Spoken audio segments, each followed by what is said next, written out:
시청구의 대통령 윤석열을 지금부터 2024 헌납 8 대통령 윤석열 탄핵 사건에 대한 선고를 시작하겠습니다. 먼저 적법 요건에 관하여 살펴보겠습니다. 이 사건 계엄 선포가 사법심사의 대상이 되는지에 관하여 보겠습니다.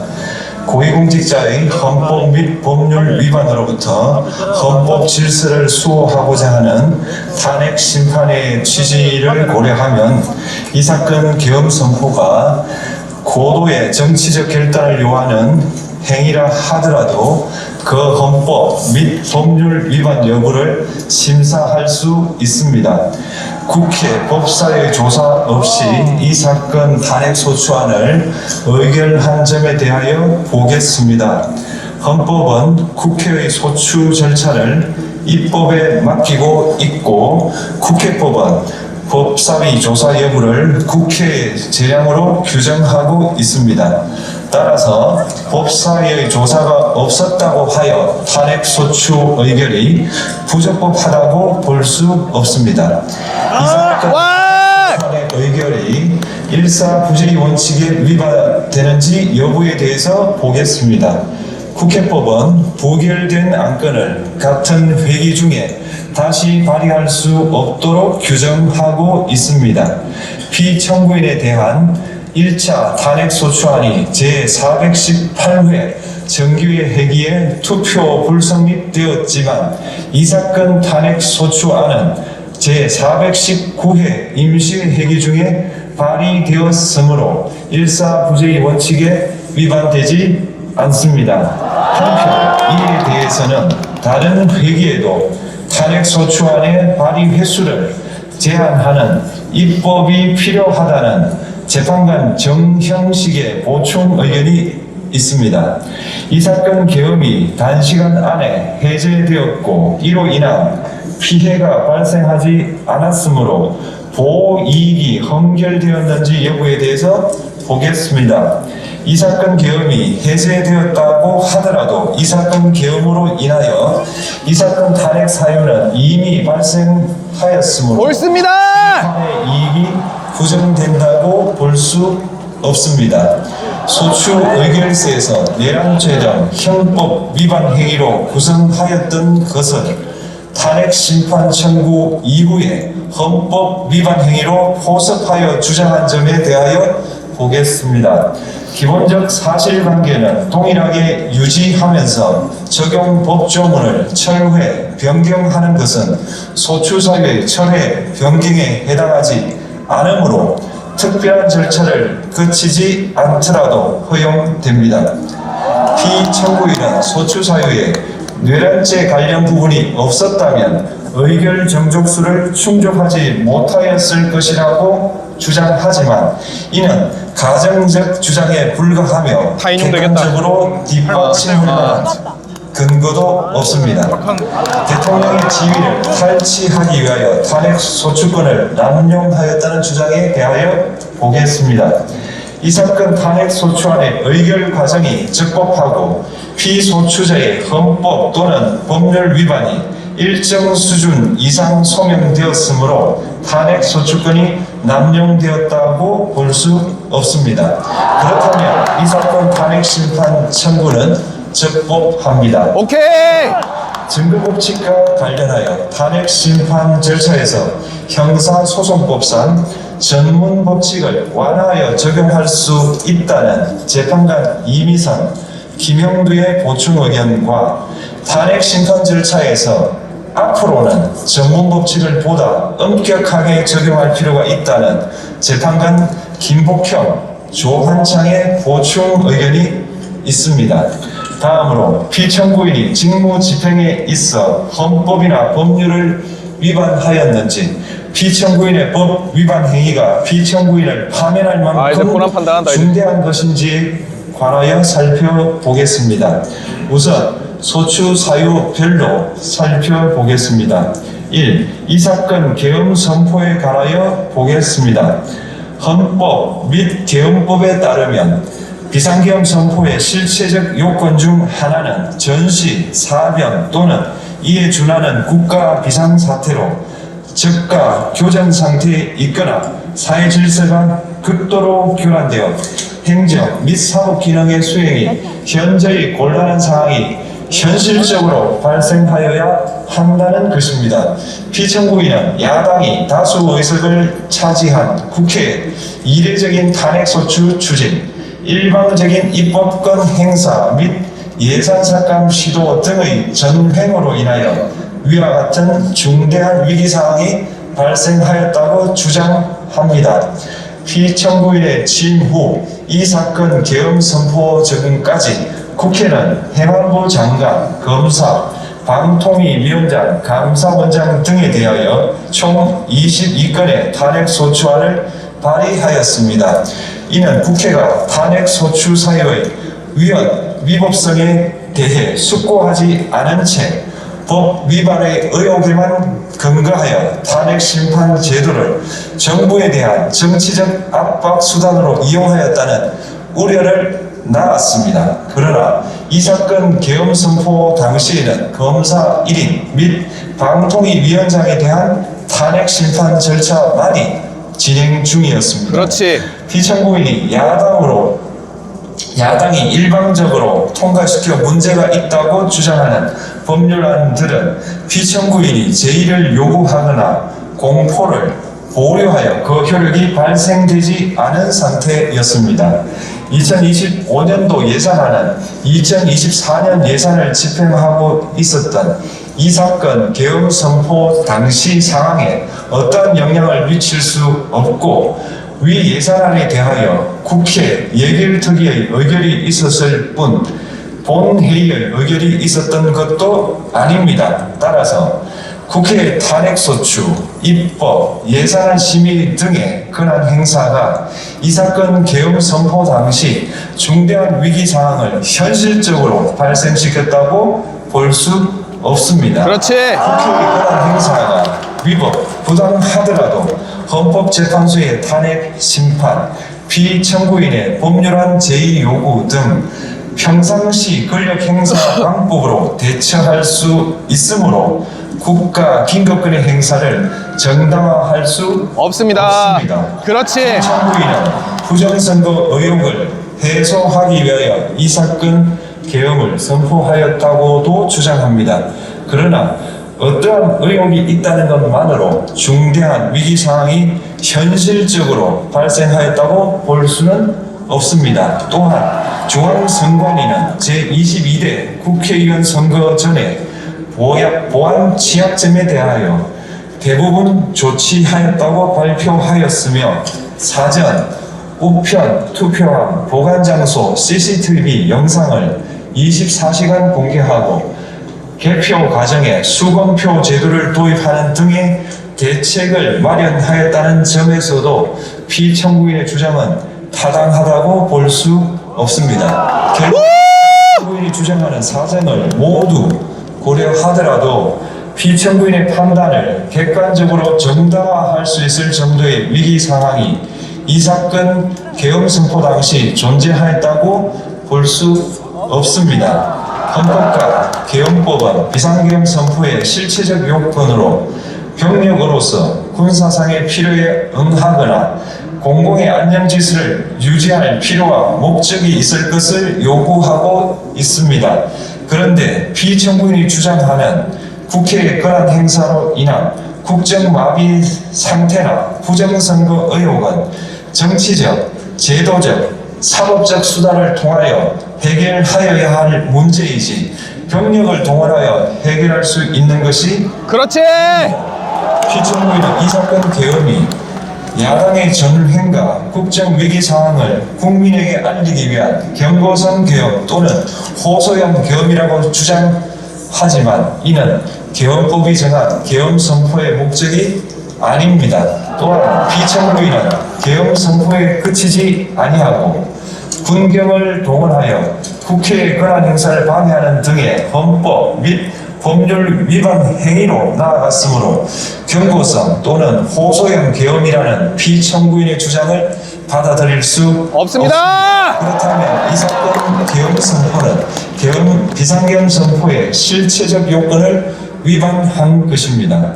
다음으로 이 사건 계엄 선포가 절차적 요건을 준수하였는지에 관하여 보겠습니다. 계엄 선포 및 계엄사령관 임명은 국무회의의 심의를 거쳐야 합니다.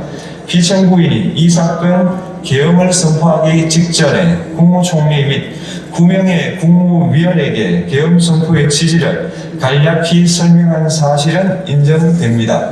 그러나 피청구인은 계엄사령관 등 이 사건 계엄의 구체적인 내용을 설명하지 않았고 다른 구성원들에게 의견을 진술할 기회를 부여하지 않은 점을 고려하면 이 사건 계엄 선포에 관한 심의가 이루어졌다고 보기도 어렵습니다. 그 외에도 피청구인은 국무총리와 관계 국무위원이 비상계엄 선포문에 부서하지 않았음에도 이 사건 계엄을 선포하였고 그 시행 일시, 시행 지역 및 계엄사령관을 공고하지 않았으며 지체 없이 국회에 통고하지도 않았으므로 헌법 및 계엄법이 정한 비상계엄 선포의 절차적 요건을 위반하였습니다. 이 국회에 대한 군경 투입에 관하여 보겠습니다. 피청구인은 국방부 장관에게 국회에 군대를 투입할 것을 지시하였습니다. 이에 군인들은 헬기 등을 이용하여 국회 경내로 진입하였고 일부는 유리창을 깨고 공간 내부로 들어가기도 하였습니다. 피청구인은 육군 특수전 사령관 등에게 의결 정족수가 채워지지 않은 것 같으니 문을 부수고 들어가서 안에 있는 인원들을 끄집어내라는 등의 지시를 하였습니다. 또한 피청구인은 경찰청장에게 계엄사령관을 통하여 이 사건 포고령의 내용을 알려주고 직접 6차례 전화를 하기도 하였습니다. 이에 경찰청장은 국회 출입을 전면 차단하도록 하였습니다. 이로 인하여 국회로 모이고 있던 국회의원들 중 일부는 담장을 넘어가야 했거나 아예 들어가지 못하였습니다. 한편 국방부 장관은 필요시 체포할 목적으로 국군 방첩사령관에게 국회의장, 각 정당 대표 등 14명의 위치를 확인하라고 지시하였습니다. 피청구인은 국가정보원 1차장에게 전화하여 국군 방첩사령부를 지원하라고 하였고 국군 방첩사령관은 국가정보원 1차장에게 위 사람들에 대한 위치 확인을 요청하였습니다. 이와 같이 피청구인은 군경을 투입하여 국회의원의 국회 출입을 통제하는 한편 이들을 끌어내라고 지시함으로써 국회의 권한 행사를 방해하였으므로 국회에 계엄해제 요구권을 부여한 헌법조항을 위반하였고 국회의원의 심의표결권, 불체포특권을 침해하였습니다. 또한 각 정당의 대표 등에 대한 위치 확인 시도에 관여함으로써 정당 활동의 자유를 침해하였습니다. 피청구인은 국회의 권한 행사를 막는 등 정치적 목적으로 병력을 투입함으로써 국가 안전보장과 국토방위를 사명으로 하여 나라를 위해 봉사하여 온 군인들이 일반 시민들과 대치하도록 만들었습니다. 이에 피청구인은 국군의 정치적 중립성을 침해하고 헌법에 따른 국군 통수 의무를 위반하였습니다. 3. 이 사건 포고령 발령에 관하여 보겠습니다. 피청구인은 이 사건 포고령을 통하여 국회, 지방의회, 정당의 활동을 금지함으로써 국회에 계엄해제 요구권을 부여한 헌법조항, 정당 제도를 규정한 헌법조항, 대의민주주의 권력분리 원칙을 위반하였습니다. 비상계엄 하에서 기본권을 제한하기 위한 요건을 정한 헌법 및 계엄법 조항, 영장주의를 위반하여 국민의 정치적 기본권, 단체 행동권, 직업의 자유를 침해하였습니다. 4. 중앙선관위에 대한 압수수색에 관하여 보겠습니다. 피청구인은 국방부 장관에게 병력을 동원하여 선관위의 전산 시스템을 점검하라고 지시하였습니다. 이에 따라 중앙선관위 청사에 투입된 병력은 출입 통제를 하면서 당직자들의 휴대의 전화를 압수하고 전산 시스템을 촬영하였습니다. 이는 선관위에 대하여 영장 없이 압수수색을 하도록 하여 영장주의를 위반한 것이자 선관위의 독립성을 침해한 것입니다. 5. 법조인에 대한 위치 확인 시도에 관하여 보겠습니다. 앞서 만장일치다. 말씀드린 바와 8대 0이네. 같이 8대 0이네. 피청구인은 필요시 체포할 목적으로 행해진 위치 확인 시도에 관여하였는데 그 대상에는 퇴임한 지 얼마 되지 않은 전 대법원장 및 전 대법관도 포함되어 있었습니다. 이는 현직 법관들로 하여금 언제든지 행정부에 의한 체포 대상이 될 수 있다는 압력을 받게 하므로 사법권의 독립을 침해한 것입니다. 당연하지. 지금까지 살펴본 피청구인의 법 위반 행위가 피청구인을 파면할 만큼 중대한 것인지 관하여 보겠습니다. 피청구인은 국회와의 대립상을 타개할 목적으로 이 사건 계엄을 선포한 후 군경을 투입시켜 국회의 헌법상 권한 행사를 방해함으로써 국민 주권주의 및 민주주의를 부정하고 병력을 투입시켜 중앙선관위를 압수수색하도록 하는 등 헌법에 정한 통치구조를 무시하였으며 이 사건 포고령을 발령함으로써 국민의 기본권을 광범위하게 침해하였습니다. 이러한 행위는 법치국가 원리와 민주국가 원리의 기본 원칙들을 위반한 것으로 그 자체로 헌법 질서를 침해하고 민주공화정의 안정성에 심각한 위해를 끼쳤습니다. 한편 국회가 신속하게 비상계엄 해제 요구를 결의할 수 있었던 것은 시민들의 저항과 군경의 소극적인 임무 수행 덕분이었으므로 이는 피청구인의 법 위반에 대한 중대성 판단에 영향을 미치지 않습니다. 대통령의 권한은 어디까지나 헌법에 의하여 부여받은 것입니다.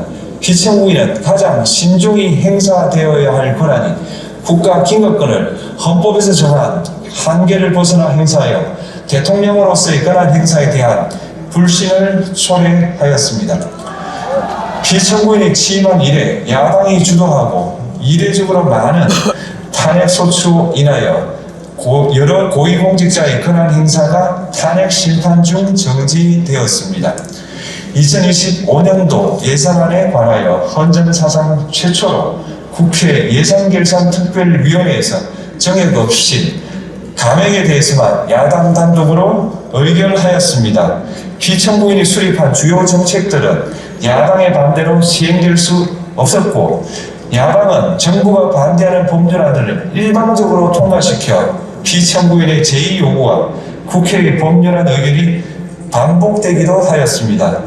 그 과정에서 피청구인은 야당의 전횡으로 국정이 마비되고 국익이 현저히 저해되어 가고 있다고 인식하여 이를 어떻게든 타개하여야만 한다는 막중한 책임감을 느끼게 되었을 것으로 보입니다.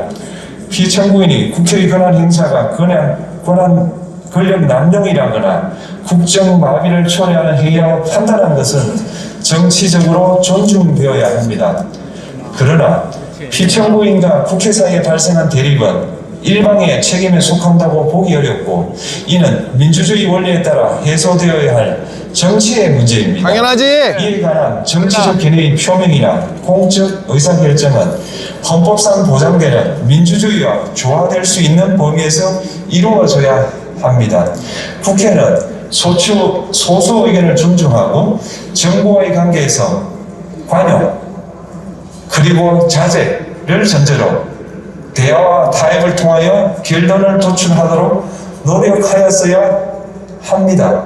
피청구인 역시 국회의 대표인 국회를 협치의 대상으로 존중하였어야 합니다. 그럼에도 불구하고 피청구인은 국회를 배제의 대상으로 삼았는데 이는 민주정치의 전제를 허무는 것으로 민주주의와 조화된다고 보기 어렵습니다. 피청구인은 국회의 권한 행사가 다소의 횡포라고 판단했다 하더라도 헌법이 예정한 자구책을 통해 견제와 균형이 실현될 수 있도록 하였어야 합니다.